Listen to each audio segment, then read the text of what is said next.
ATM पति। ATM तो आप लोगों ने बहुत सारे देखे होंगे, पर क्या कभी कोई चलता फिरता एटीएम देखा है?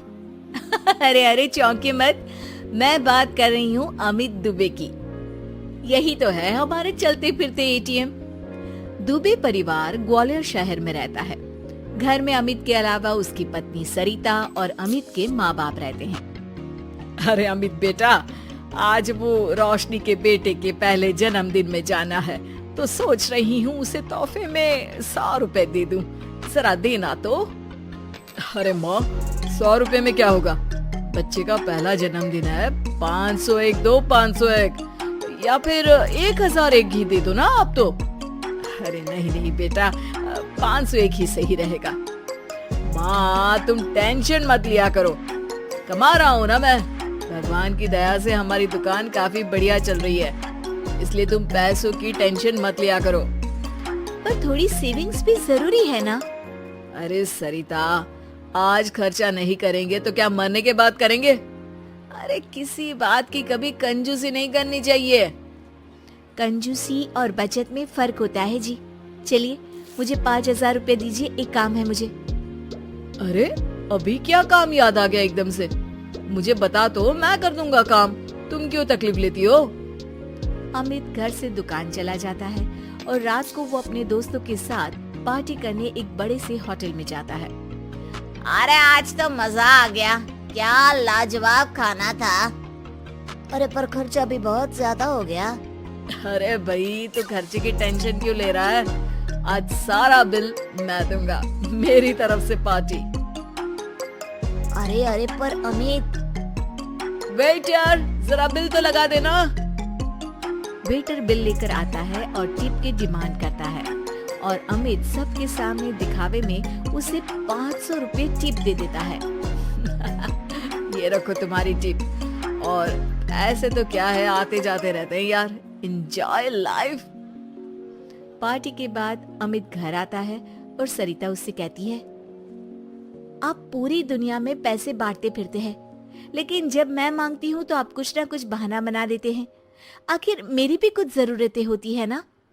अरे सरिता, ये कैसी बात कर रही हो तुम?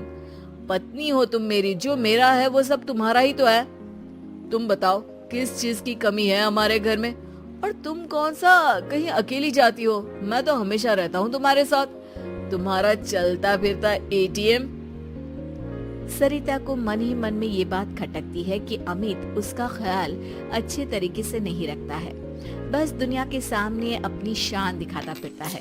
अगले दिन अमित के पिताजी उससे कहते हैं, अमित बेटा, वो गणपति उत्सव में चंदा देना है।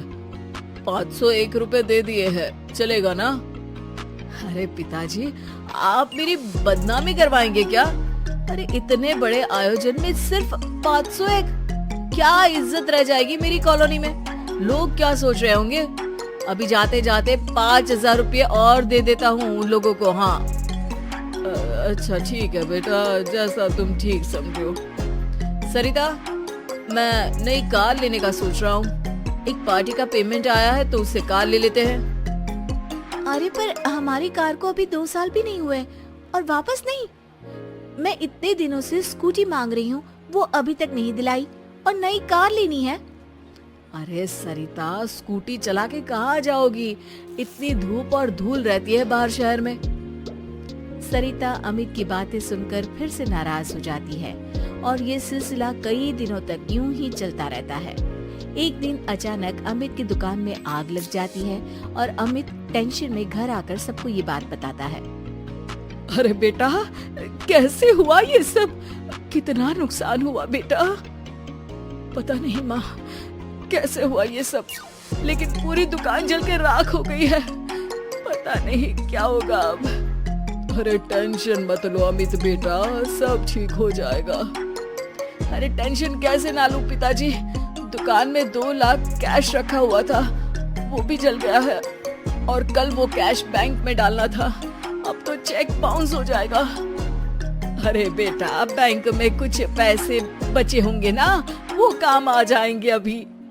अरे नहीं ना माँ, बैंक में मुश्किल से 10-15 हजार होंगे। सारा पैसा अभी कार की बुकिंग में दे दिया था, अब कहाँ से लाऊं एक दिन में 2 लाख रुपए?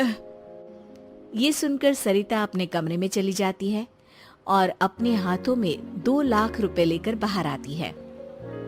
ये लीजिए, पूरे 2 लाख हैं, शायद इससे आपका काम हो जाए। पैसे देखकर सब लोग हैरान हो जाते हैं, खास तौर पर अमित। तुम्हारे पास इतने पैसे कहाँ से आए सरिता? आप तो चलते फिरते एटीएम है जो सबको पैसा बांटते फिरते थे, लेकिन मैं इतने सालों से सेविंग्स अकाउंट बनाकर धीरे धीरे कुछ पैसे जमा करती थी। वही सारे पैसे हैं ये सब। हमेशा मैं कहती थी कि कुछ पैसे मुझे दीजिए, लेकिन आपने तो मेरी एक नहीं सुनी। वाह बहू वाह, अमित हमेशा एटीएम की तरह पैसे बहा देता था, लेकिन तुमने बैंक के लॉकर की तरह पैसे अपने पास जमा करके रखे। शाबाश बहू। सरिता की बातें सुनकर अमित को अपनी गलती का एहसास होता है। सरिता, मैं हमेशा दिखावे के चक्कर में पैसा खर्च कर देता था, लेकिन कभी तुम्हारी जरूरत पूरी नहीं की। लेकिन फिर भी तुमने अपनी समझदारी से ये पैसे जमा किए। आज ये पैसे नहीं होते तो पुलिस मुझे जेल में डाल देती। अब से मैं अपने पैसे एटीएम बन के बांटूंगा नहीं, बल्कि सरिता के सेविंग्स अकाउंट में जमा करूंगा।